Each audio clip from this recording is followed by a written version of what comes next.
Hi, I'm Isolde. I built a fashion empire from nothing.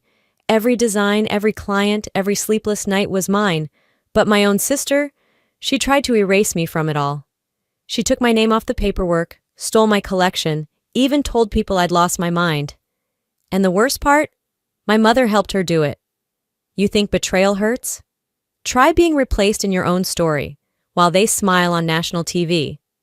What would you do if the people you trusted most were the ones quietly destroying everything you worked for? I'd been up since 5 a.m. rehearing every word I planned to say. My slides were crisp, numbered, with just the right amount of color to feel alive, but not desperate. I'd picked out a navy dress, not flashy, just strong. This meeting, I thought, was mine to lead. After everything I'd built, the company deserved to hear my voice. When I walked into the glass-walled conference room, the chairs were still empty, and the sunlight bounced clean off the steel accents like it was rooting for me. I set my laptop at the head of the table and took one breath, just one, before everything shifted. The door opened behind me. Preston Blythe, one of our oldest investors, walked in with his signature leather folio tucked under his arm. He smiled and nodded. "Morning, Isolde." I nodded back, confident. A few minutes later, others trickled in. Finance lead, our new intern, someone from legal. Then Velda arrived. My sister never just entered a room. She floated in like she owned the air. She wore a cream pantsuit with her signature wine-colored lips, carrying nothing but her phone. No laptop, no notes. Just that fake smile I knew too well. She took the seat to my right, adjusted her cufflinks, and gave me a glance. "You look tense," she whispered. "Breathe, sis." Preston cleared his throat. "Let's get started. Excited to hear the strategic update." I stood and connected my laptop to the screen. But as the projector fired up, my slides didn't appear. Instead, a glossy title slide in deep red flashed, "Strategic Vision for IR Studio" by Velda Murnane. My hand froze on the mouse. I looked around, confused. Preston's brow furrowed. "Wait, isn't this Isolde's presentation?" Velda gave a soft chuckle. "Oh, we collaborated, but I'll take the lead this time. Don't worry, I've got it." She didn't even look at me. I tried to speak, but she held a hand up, barely turning her head. "Let's keep momentum. Time's tight." She clicked forward into the first slide, and the room tilted on its axis. For 25 minutes, I sat silently while she presented the work I'd built from scratch. She misquoted numbers, glossed over strategy points, and replaced my design board mock-ups with cheap Canva graphics. She even called herself a founding mind behind IR Studio, a phrase I'd never heard her say before, but no one questioned her. When it ended, polite applause broke out. Preston leaned over to me. "You okay?" I wanted to laugh or scream, but I nodded. "Sure," I said, with a smile I didn't feel. As everyone stood to leave, I turned to Velda. "What was that?" She patted her bag and raised an eyebrow. "It's called Initiative, darling. Try it sometime." I turned to leave when I felt a hand on my elbow. Marjorie, our mother, pulled me gently aside. She wore her pearls in that passive-aggressive warmth she reserved for dinner parties. "You're too emotional," she whispered. "Velda's just more composed, and that's what this company needs right now." I stared at her like I was seeing her for the first time. My mother, the woman who used to brush my hair and say I was her wildflower, was now gently suggesting I didn't belong in the garden anymore. I didn't answer her. I didn't cry. I walked out. Each step echoed off the marble floors like a verdict. I passed the elevator, took the stairs instead. Let the burn in my legs keep me from screaming. By the time I got to the parking garage, I realized I still had my clicker in my hand, the one I never got to use. I sat in my car with the engine off for 45 minutes. I watched people come and go. At one point, I saw Velda walking toward the valet, laughing into her phone. She didn't see me. When I finally drove home, I didn't turn on music.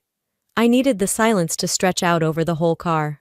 Back at the condo, I dropped my bag on the floor and sat in front of my laptop. My Google Calendar had been wiped.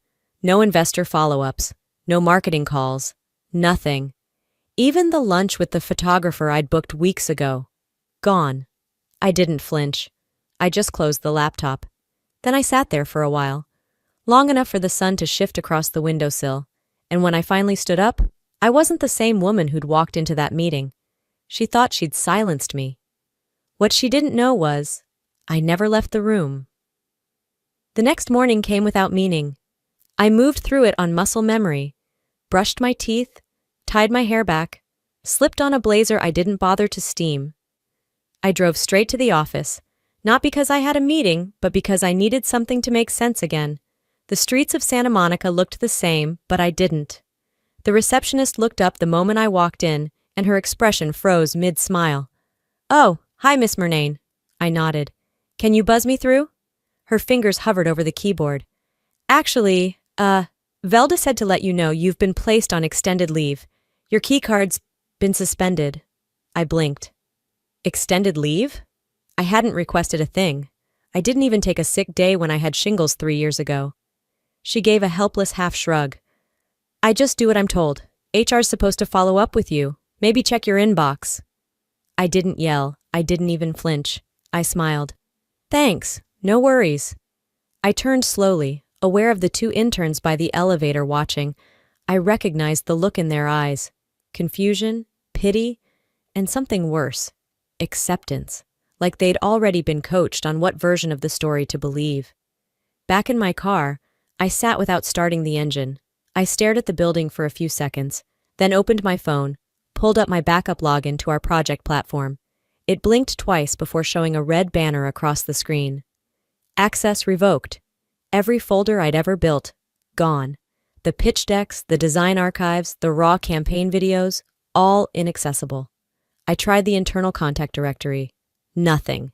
I clicked into the org chart. At the top, Executive Leadership Velda Murnane. No co-founder, no Isolde. It wasn't just suspension, it was erasure. I printed the chart on my home printer, slow and grinding, like it felt the weight of what it was exposing. I pulled out a pen and circled the header. In the margin I wrote in all caps, "Do they think I won't fight?" But a part of me already knew the answer. They didn't think I wouldn't fight. They were counting on me being too stunned to start. I sat back, my hand gripping the edge of the counter. This wasn't sabotage. This was a slow-motion heist dressed up like company restructuring. I needed clarity, something legal, someone who knew what to look for. I called Tom Berkeley, a real estate attorney I'd used 5 years back when I bought my loft.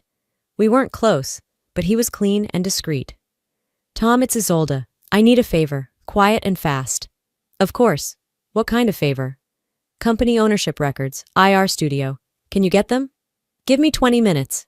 I paced while I waited, walking the same 10 steps across my living room over and over again. I didn't even hear the ding when his email landed. I just refreshed my inbox out of habit, and there it was. Attached, official ownership filings, stamped and verified. Velda Murnane, listed as 100% controlling interest. Date of transfer, July 14th. I opened my calendar app. July 14th. I was still recovering from surgery that week. I barely left my apartment. Painkillers made the days blurry, but I sure as hell didn't sign over my company. Then I saw it. Page 3. A digital signature. Isolde Murnane. My name, slanted and perfect. But it wasn't mine. A tremor started at the base of my spine. I ran my fingers over the screen, half expecting it to vanish. It didn't. "You waited until I was too weak to notice," I whispered. It wasn't dramatic. It wasn't loud. It was quiet, cold, like a broken thermometer. That night, I didn't cry. I stared at the ceiling until the shadows shifted into dawn. A thought entered my mind like smoke under a door. If this were someone else's story, I'd call them naive. I got up, walked over to the hallway closet, and pulled out an old leather folder. It smelled like dust and ink. Inside, backups. Copies of original contracts, timestamps, a flash drive I hadn't touched in years. I sat down at the kitchen table and laid them out like a crime scene. She used my silence as permission, but that ends now. I didn't sleep that night, not in the true sense. I lay there, my eyes open, letting the glow from the hallway light leak through the door and settle across the room like fog.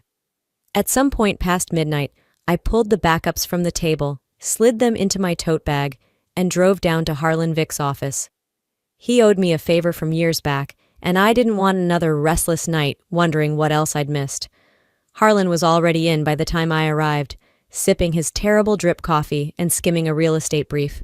He looked up and didn't ask questions, just closed his laptop and motioned me in. We sat across from each other in his glass-walled office. I laid the documents out one by one. My original operating agreement, the recent ownership filings, a screenshot of the signature that looked like mine, but wasn't. Harlan didn't say much at first. He leaned back in his chair, tapping a pen against his knee. Then he flipped to a separate page and narrowed his eyes. This power of attorney document. It's 5 years old. Wasn't this for medical emergencies only? I nodded. Post-surgery. I had it drawn up so someone could approve my hospital check-ins if I wasn't conscious. That's it. She's using it as legal authority, he said slowly. That's how she filed the transfer. My throat was dry. Is it legal? He paused. It's gray, shady, absolutely. But if no one challenged it, the system's designed to assume good faith. She didn't trick the system, I murmured. She bet I wouldn't look closely. I sat there, still as a painting, while Harlan gathered the documents into a clean folder and slid it across the desk. We'll need more than suspicion, but this gives us a foothold. Outside, the afternoon light had turned gold, the kind that makes sidewalks shimmer. I didn't go home. Instead, I stopped at a small cafe off Sunset, grabbed a tea I didn't drink, and stared at my phone. That's when it buzzed. Unknown number. No name. The message was short. It's Darcy. Burner number. Can we talk? Discreetly. Darcy Sloan. My lead stylist for 4 years. She'd gone silent since everything imploded. Her name had been missing from our shared folders, and I hadn't seen her comment on a single team chat. I'd assumed she was scared, maybe bought off. But now? I typed back, "Where?" She replied instantly. "Wilshire Rooftop, 9 p.m. No one goes there midweek." At 8:50, I was there. Jeans, hoodie, no makeup, a ball cap pulled low. I slid into a booth farthest from the bar and waited. Darcy arrived a few minutes later. She looked thinner, tired around the eyes, her always perfect blowout traded for a quick bun. She sat without saying hello, then reached into her bag and pulled out a manila folder. "She said you'd lost it," she whispered. "Velda told us all that you were mentally unstable, that you needed time off and might not come back." I didn't interrupt. "She made it sound permanent, told us to forward clients to her, delete your access, and say nothing." I nodded once. "Why now?" Darcy looked down at her lap. "Because I was there when you built this, and because I found this." She tapped the folder. Inside were reports I had personally created, trend forecasts, client summaries, brand personas. But the headers had been rebranded with Velda's name. It was my work, stripped and dressed like hers. "She left it on the printer tray," Darcy said. "I wasn't supposed to see it, but I thought, if you ever did come back." I reached across the table and touched her hand. "Thank you for not letting her erase me entirely." "I'm sorry I didn't come sooner," she whispered. "You're here now." Back at home, I opened the backups again. The real ones, the ones that lived in the dark corners of my hard drive. I scrolled through versions, dates, original drafts. I found a concept sheet I'd written alone in my apartment during the early days, one Velda had mocked at the time, calling it too emotional for a brand. Now it was headlining our fall campaign, with her signature below it. I printed that sheet and slid it into a slim black envelope. On the front, I wrote in sharp red ink, "In case of war." I didn't feel anger, I felt precision. I didn't call Velda. I didn't send a cease and desist. I called Harlan. "Put a pause on the legal notice." "You sure?" he asked. "Yes, let her think I'm still stunned." In my home office, I opened my filing drawer and laid the envelope next to 3 others. Each one marked, each one holding a truth she thought I'd buried. If they expect silence, I'll give them the kind that detonates. I didn't slam the drawer. I closed it quietly, slid the chair back under the desk, and walked to the kitchen without turning on the lights. I made a cup of tea I didn't need, set it down untouched, and leaned against the counter. The clock on the microwave said 6:32 a.m. Sunrise was barely cracking through the blinds. I turned on the TV, something I hadn't done in weeks. The volume was low, but the moment I saw her face, I didn't need sound. Velda. There she was, seated across from a morning anchor on a plush couch, legs crossed neatly, her primrose suit catching the camera just right. Her hair was styled in waves she usually reserved for charity galas. The chyron beneath her read, Velda Murnane, fashion visionary and brand rescuer. Rescuer? The anchor smiled. You stepped in during a very delicate time at IR Studio. What gave you the strength to lead so boldly? Velda's lips curved into the smile I knew too well, an expression that only read as sincere to people who didn't grow up with her. Well, she said, when the top gets turbulent, someone has to steady the ship. I just did what had to be done. I froze, my teacup halfway to my mouth. No names, no direct accusations, just well-placed innuendo spoken with practiced ease. A little chaotic at the top. That was me.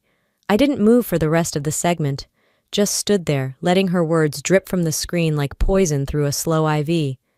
By the time they cut to weather, I had replayed the interview twice. She never said my name. Not once, just leadership changes, creative instability, new vision, a sanitized eulogy for a living woman, me. I grabbed my laptop and went to the files I never trusted to the cloud. Labeled in all caps, Do Not Delete. There, buried in archived Outlook exports, I found it. A chain of emails forwarded to me months ago. At the time, I hadn't read them carefully. I assumed it was spam. Now I opened the thread and nearly forgot to breathe. Subject: Restructure options when ready. The sender: Preston Blythe, my lead investor. Recipients: Velda. No CC to me, of course not. The date: 6 months before the boardroom ambush. I scrolled. Velda's reply: When we reach Q3, I believe we'll have the internal narrative aligned. Mental fatigue, creative overextension. She'll need a sabbatical. We can frame it gently. The brand will benefit from a voice shift. She was planning my exit before I even booked the surgery. I leaned back in the chair, laptop still open, and stared at the ceiling like it might split open and explain everything. Instead, I got up and walked to the storage closet. Near the bottom shelf, in a slim white frame, sat the photo from our studio launch 5 years ago. Both of us in matching cream blazers, champagne in hand, standing in front of a branded Step and Repeat. I remembered how she skipped 2 key design sprints that month, telling the board she was out cultivating investor relationships. I defended her to the press, told them we worked best when we worked together. She let me carry the vision and sweat while she perfected her wave for the cameras. Looking at that photo now felt like peering into a crime scene I hadn't noticed until the blood dried. I pulled the picture from the frame, scanned it on my home printer, and texted it to Harlan. Add this to the packet, I wrote. I didn't explain, he didn't ask. Then I sat at the desk again and picked up a blank note card. Not for Instagram, not for the board, just for me. I wrote 2 lines. I didn't step down. I was stepped on. I slipped the card into an envelope, sealed it, and wrote only the name of the morning show host on the front. No return address. The rain had started by the time I got downstairs. I didn't bring an umbrella, just pulled my coat tight and walked the 2 blocks to the nearest blue USPS drop box. I slid the envelope through the metal slot and let the door thunk shut. Not dramatic, not desperate. Just deliberate. Velda had the microphone. I had the truth, and I was done whispering. The rain had stopped by morning, but the air still smelled like wet asphalt and leftover smoke from weekend bonfires. I stood at my kitchen sink, watching a bird peck at something on the fire escape railing. The city felt paused, like it was holding its breath. I sipped lukewarm coffee and stared at my inbox. Nothing urgent, nothing from anyone who mattered. That silence had started to feel like its own form of noise. At 9:17 a.m., my phone buzzed. An old contact from the studio. Not a message, just a link. I clicked it. TikTok. Of course. A 10-second clip, me mid-sentence in a conference room, talking about product timelines with a raised brow and a firm tone. It cut to another clip, me saying, "This is not up for discussion." Then another, "If you can't execute, I'll find someone who will." The caption over the video read, "Why Women Leave Toxic Female Bosses." It already had over 40,000 views. I watched it twice. The audio was chopped up just right, enough to make me look cold, sharp-edged, calculated. The kind of woman that young interns gossip about in bathrooms. My voice had always been direct. I didn't coddle people, but I'd never disrespected anyone. What got me wasn't the video, it was the wallpaper in the background. I'd picked it for the meeting room myself, olive green with pale gray arcs. Someone had recorded me from inside the building, someone I trusted. That stung deeper than the comments calling me a walking red flag in heels. I closed the video and tossed the phone onto the couch. That evening, I pulled a black sheath dress from the back of the closet and steamed it. No jewelry, no glitter, just clean lines and quiet defiance. I was going to the LA Fashion Circle Gala. 3 years ago, I'd helped plan the first one. I still had the spreadsheet templates on my desktop. Velda hadn't attended the planning meetings. Too busy nurturing press connections, she'd said. I arrived just past 7. The valet recognized me, smiled, took my keys. As I stepped onto the carpet, I saw familiar faces, models, stylists, editors, but most averted their eyes when I passed. At the entry table, a young woman with a headset tapped her tablet. Name? Isolde Murnane. She frowned slightly, tapped again, then shook her head. I'm sorry, you're not on the list. I pulled out my phone, opened the gala site, clicked into the schedule. My name was gone. No mention in the co-founder credits, no panel appearance, no thank you. I didn't argue, didn't ask to be let in. I stepped back, walked around the building, and found the loading dock entrance. A security guard stood half asleep inside. I nodded, breezed past like I belonged, and slipped behind the velvet curtain near the stage. From there, I watched. Velda walked out to a round of applause, a champagne-colored gown hugging her figure, her makeup perfect under the lights. She took the mic with practiced ease. This event, this industry means everything to me, she said. I've always believed in vision, and when others couldn't see it, I kept moving forward. They clapped louder. When the MC handed her the award for Visionary Creative, she touched her heart and smiled like she'd just rescued kittens from a flood. I didn't stay to hear the rest. I left through the back and drove home with my hands clenched at 10 and 2. Back at my apartment, I didn't change out of my dress.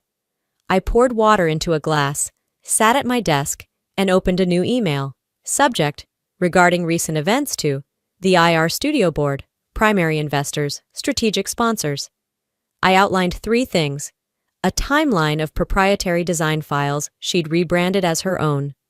The POA she misused while I was recovering in the hospital. A scanned thread of emails where she and Preston discussed my removal. The body of the email was clear. Calm, unapologetic, no threats, just a line. If my name continues to be used without legal and ethical grounds, I will proceed accordingly. I didn't hit send, not yet. I saved the draft and labeled it, Final Warning 1.0. As I leaned back in my chair, I glanced at the wall, an old photo of me at a launch event laughing mid-sentence. I looked tired even then. My phone buzzed. A text. Velda. Hope you enjoyed the show tonight. You looked reserved.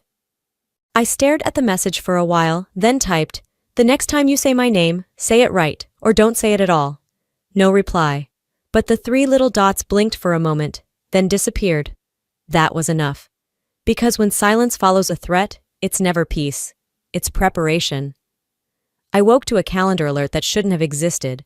It was flagged for PR review, a detail from the press distribution platform I hadn't used in months. I nearly dismissed it, assuming it was a residual glitch. But curiosity had a sharper edge these days. I clicked. And there it was. The draft press release for Velda Murnane's upcoming capsule line. She'd named it Midnight Slate. My title, my design, my work, the same fluid silhouettes I'd poured over in my loft studio when the city was asleep. The same mood board I'd mounted on foam core during recovery, whispering to myself that this would be the comeback line, the one that put my name back where it belonged. Now, it was Velda's headline.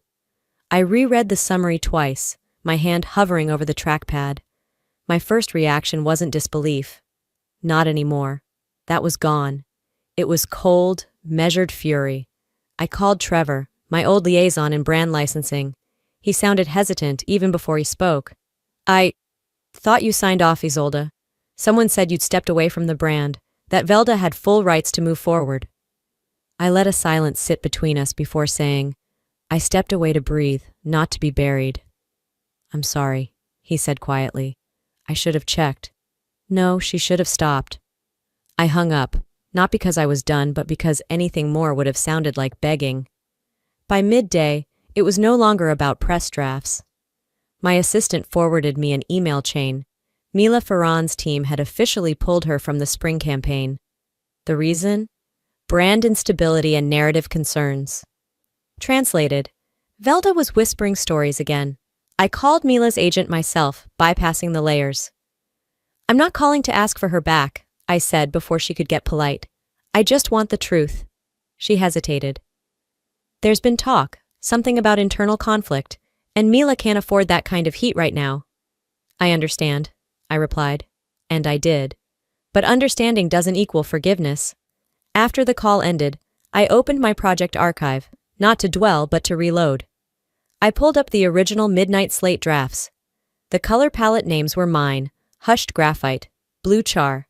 Each design file stamped and dated with my initials, my rhythm. I printed the mood boards one by one, taping them to the walls of my home office again. No dramatic music, just the sound of the printer humming steadily like a quiet war drum. Then I wrote a new narrative. This wasn't a revival, this was reclamation. I labeled the folder, From Stolen to Reborn. I didn't stop there. That evening, as streetlights flickered on outside and the sky dimmed into slate gray, I sat down at my desk and assembled 3 thick packets. The first was addressed to the Brand Licensing Oversight Council. Inside, timestamps, screenshots, side-by-side design comparisons. The second, urgent, fraudulent attribution to the global head of the fashion PR platform Velda had misused. And the third, confidential, to Mila herself. No anger in the tone, just facts that burned clean. I printed a cover page for each. This isn't retaliation, it's correction. I slid each packet into a flat envelope and lined them up like chess pieces waiting to move. I didn't need a crowd, I didn't need a podium, and I definitely didn't need Velda's permission. As I sealed the last one, I whispered, if she thinks silence is survival, she's never heard the sound of everything coming back. It wasn't a threat, it was gravity, and gravity never asks for permission. I dropped the envelopes into the mail drop outside my building the next morning. The sky was overcast, and the wind had picked up, but I didn't pull my coat tighter. I wanted to feel every ounce of that chill, because I had been too warm, too soft, too hopeful. Not anymore. I played fair long enough. Now it was my turn to speak, and I wouldn't need a microphone. 3 days after I dropped the evidence packets into the mailbox, the wind shifted. I felt it not in the air, but in the way people started texting again. No hello, no how are you, just links. Are you okay? They're talking about you again. I tapped the first link. My thumb hovered over the screen longer than it should have. The thumbnail was a still frame, my face flushed, eyes rimmed in red, mouth caught mid-breath. I recognized the room. I recognized the moment. That was the day Fiona, my longest-serving project manager, had come in crying. Her father had passed, and she needed to leave indefinitely. I'd hugged her in the staff lounge, then closed the door and sat down. Alone. And let the tears fall. Silent, brief, human. Now it was online. A 30-second clip, no sound, just some lo-fi piano music layered beneath it. The caption read, "When the boss breaks down, the team breaks too." The view count was climbing by the second. I watched the video again, trying to see myself the way strangers were seeing me, weak, melodramatic, disconnected. I saw none of that. But I knew how the internet worked. Nobody cared about context. They cared about spectacle. And this was Velda's idea of a finale. She didn't just want control. She wanted a character assassination. I tossed the phone on the couch and stared out the window. Downtown buzzed below. The very city that once clapped when I took a bow now scrolled through my grief like it was part of the show. Later that afternoon, I got word about Velda's press preview, a closed-door media event for her brand's relaunch. No invite for me, of course, but I'd made peace with that. What burned wasn't the exclusion, it was the spectacle of it all. I saw a photo from the event in someone's Instagram story. The shot was wide, staged. Velvet couches, orchid arrangements, curated lighting. And at the back, one single chair, empty, spotlighted, symbolic. Or maybe just cruel. Velda never mentioned me by name, But the script was clear. We're focusing on stability now. It's a new chapter, one rooted in clarity. We've found our rhythm. I wondered if the empty chair was meant for me, or a ghost version of me, one they could haunt at will. That night, I poured myself a glass of wine, sat cross-legged in my kitchen, and opened my inbox. Buried between spam and promo codes was a message with a name I hadn't seen in months. Subject, "Let's talk. Lauren Benford." I blinked. Lauren was one of the earliest investors who'd once declined our second round, said we were a little volatile for her taste. She wasn't wrong at the time. The message was short. I had dinner with Velda last week. Something didn't sit right. So I started reading between the lines, and then I started asking questions. I believe you. I've formally withdrawn from the upcoming launch and informed the media. I expect they'll be calling soon. Stay steady. I think this thing's about to flip. I stared at the screen, reading it again, then again. Not relief, not yet.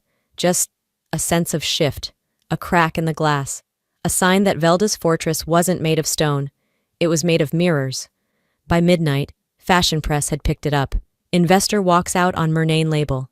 Quiet shakeup behind the runway glam. The other sister speaks in silence. I didn't need headlines.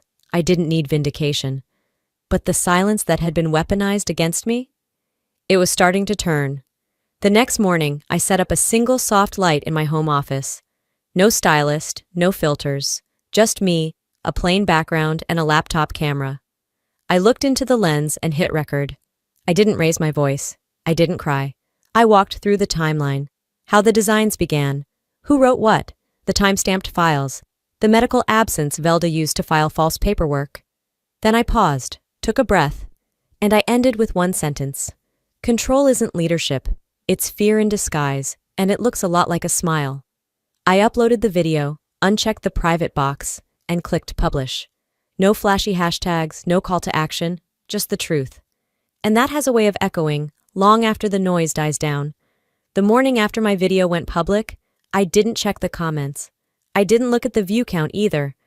I turned off every notification, closed my laptop, and made tea like it was any other day. Because when you've already been shredded by public opinion once, the noise stops meaning anything. It's what comes after that counts. 2 days later, my phone buzzed. An alert I hadn't silenced. A colleague forwarded a podcast clip. Velda's voice, confident, crisp. I saved the brand when my sister lost control, she said, like she was talking about a faulty engine instead of a human being. No stutter, no hesitation.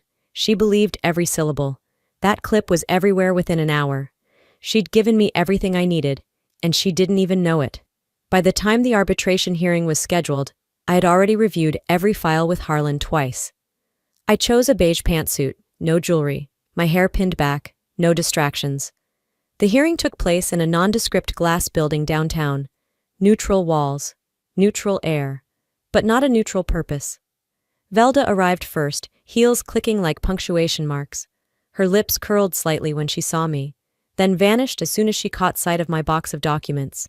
No press, no cameras, just 2 appointed arbiters, 2 attorneys, and 2 sisters pretending not to know what the other was capable of.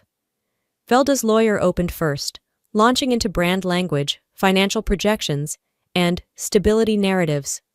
Then Harlan stood. He didn't waste time. These documents, he said, spreading them out across the table, are time-stamped, witnessed, filed legally. My client did not relinquish her creative rights, nor her status as co-founder. The IPO filed under Miss Murnane alone is fraudulent. I didn't say a word. I didn't have to. One of the arbiters leaned forward. Is this signature yours, Miss Murnane? She asked, turning the document toward Velda. Velda's jaw twitched. I interpreted. Please answer yes or no. Her voice thinned. No. They didn't call a recess. They didn't need to. The ruling came before lunch. I was reinstated as co-founder with full legal standing. Velda's solo IPO was suspended indefinitely. As we left the room, Velda tried to make eye contact. I gave her nothing. Outside, reporters buzzed around the building. They didn't call out to me.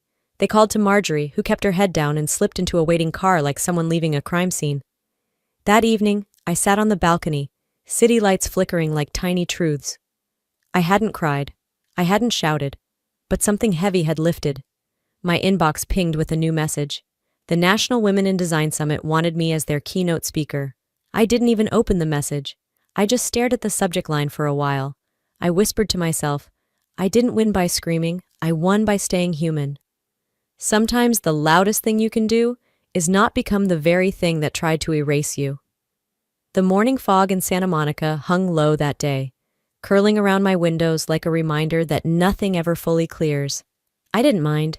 Some things are meant to stay partially hidden. I was sipping coffee at the kitchen island when the envelope arrived. No postage, no return label, just my name, written in a hand I hadn't seen in a while. Inside, a single note. I know I didn't always see clearly. I hope someday we can talk. Marjorie's handwriting. Slanted, delicate, still trying to sound soft after all this time. I didn't read it twice. I folded the paper and slid it into the drawer beneath my calendar. Not in anger, but with finality. She wasn't asking for forgiveness. She wasn't even admitting fault. She just wanted to leave a breadcrumb, in case I ever felt like walking backward. I had no plans to follow that trail. 3 weeks later, I stood backstage at the National Women in Design Summit, holding a handheld mic while a producer whispered time cues in my ear. There were rows of women out there, young, old, seasoned, skeptical, waiting to hear what I had to say. But I wasn't here to perform revenge. I was here to reclaim a truth that never needed shouting to begin with. I walked onto the stage in a simple black dress. No slides, no videos. Just me and a memory that had been stitched back together thread by thread. I've learned that ownership doesn't begin with a signature. It begins with intention, I told them. You don't need to be louder than betrayal, just clearer than silence. No one applauded at first. They just listened. And sometimes that's the most sacred response there is. Afterward, people lined up to thank me, not for the drama, but for the honesty. One woman hugged me and whispered, "That could have been me 5 years ago." I smiled. Maybe it still is you, but now you know how it ends. 2 Sundays later, I sat at a sidewalk cafe near the Palisades, the kind of place where you could hear the ocean if you leaned in just right. Across the table, my father and Marjorie. It was the first time I'd seen them together since the arbitration. No one brought up Velda. No one dared. Instead, we talked about a new Mediterranean place that opened on Lincoln, and how I used to cry over spaghetti when my crayon drawings didn't hang on the fridge long enough. It was strange, how memory worked as both a balm and a blade. Toward the end, my father placed his coffee cup down and looked at me carefully. "You built something you didn't need to prove," he said, "but we needed to see it to believe." I didn't respond, just nodded once. That was enough. That night, I returned home, kicked off my shoes, and lit the lavender candle by the bookshelf. The apartment felt fuller somehow, not because anyone else was here, but because I finally was. On the kitchen counter sat a plain white envelope with my name typed on it. Inside was a note from Mila Ferran. "I left for the wrong reasons. If you'll have me, I'd like to walk your runway." It wasn't dramatic.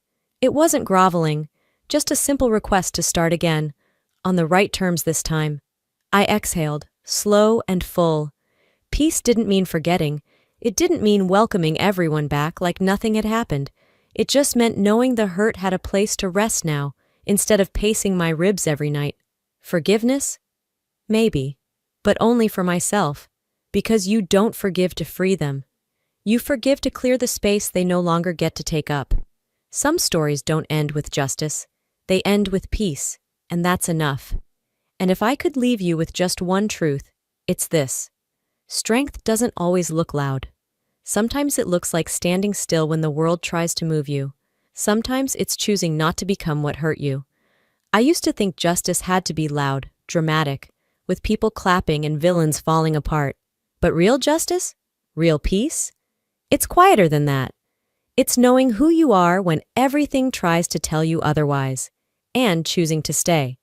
So let me ask you, have you ever been erased, overlooked, or replaced by someone who thought your silence was weakness? What did you do with that pain? Did it make you bitter, or did it make you better? I'd love to hear your story. Drop a comment below and tell me where you're watching from. If this story touched your heart, leave a 1 in the comments. And if it didn't, tell me why. I'm listening. And if you're new here, subscribe to the channel, because every week we share real stories like this. Stories of betrayal, resilience, redemption, and above all, the quiet kind of power that changes everything. Don't miss the next one. You might just find a piece of yourself in it. Subscribe now, and let's walk through these stories together.